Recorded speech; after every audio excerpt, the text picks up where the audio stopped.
महबूबा मुफ्ती कह रही हैं आप लोग धरपकड़ कर रहे हैं इन संदिग्ध आतंकवादियों की, इसके नतीजे अच्छे नहीं होंगे, बड़ी कीमत चुकानी होगी और नतीजे खतरनाक होंगे। सुधांशु त्रिवेदी।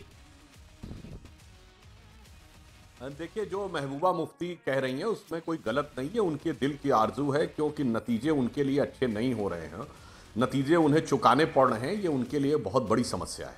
याद करिए, इससे पहले जब हमारी सरकार नहीं थी, उससे पहले हुर्रियत कॉन्फ्रेंस के नेता कितने जलवाए जलाल के साथ दिल्ली आते थे, रेड कारपेट वेलकम के साथ।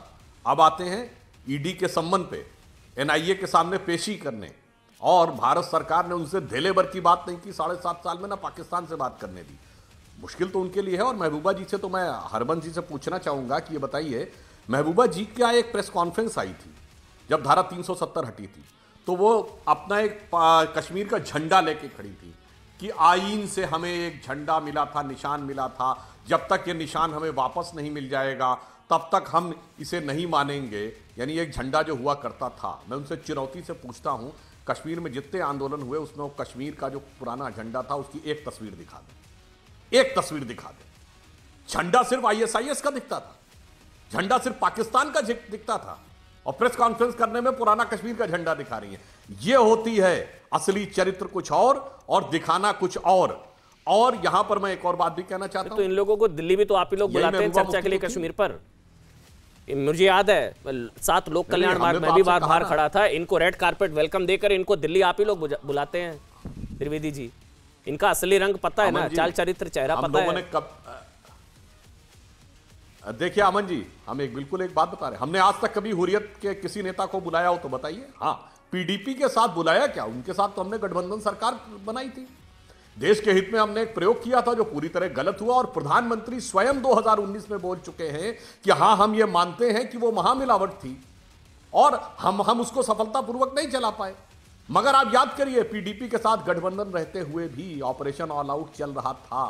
पीडीपी के साथ गठबंधन रहते हुए भी हुर्रियत कॉन्फ्रेंस पे ईडी के केसेस चल रहे थे। पीडीपी के साथ गठबंधन होते हुए भी एनआईए के ऊपर केसेस चल रहे थे। बुलाते हैं आप लोग जब आपको इनकी सोच पता है। त्रिवेदी जी, मेरा सवाल सुनिए, सरकार बनाई नहीं बनाई वो मेरा सवाल नहीं था। मुझे आज भी याद है, कुछ महीने पहले 7 लोक कल्याण मार्ग पर इनको रेड कारपेट बिछाकर इन लोगों को, पहले तो इनको अंदर ही रहने देते तो बेटर था, ये अंदर रहते तो हालात बेहतर थे।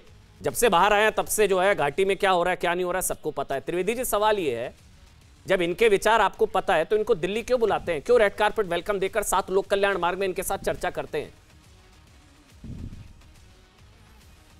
देखिए, जब हमने सारी पॉलिटिकल पार्टीज को बुलाया तो किसी भी पॉलिटिकल पार्टी की कोई भी विचारधारा रही हो या हमारी सरकार की एक उदारवादी सोच थी कि भाई आपको अपनी बात कहने का मौका मिलेगा। पीडीपी भी एक पॉलिटिकल पार्टी है, भले उनकी विचारधारा से हमारा घनघोर मतभेद है, परंतु आप ये बात देखिए ना, हमारी सरकार ने आतंकवाद और सुरक्षा के मुद्दे पे रत्ती भर भी कहीं पर कंप्रोमाइज नहीं किया है। और यही कारण, मैं एक और बात याद दिला दूं, महबूबा जी तो बोलती थी ना कि भाई वो पड़ोसी से, पाकिस्तान से बात होनी चाहिए।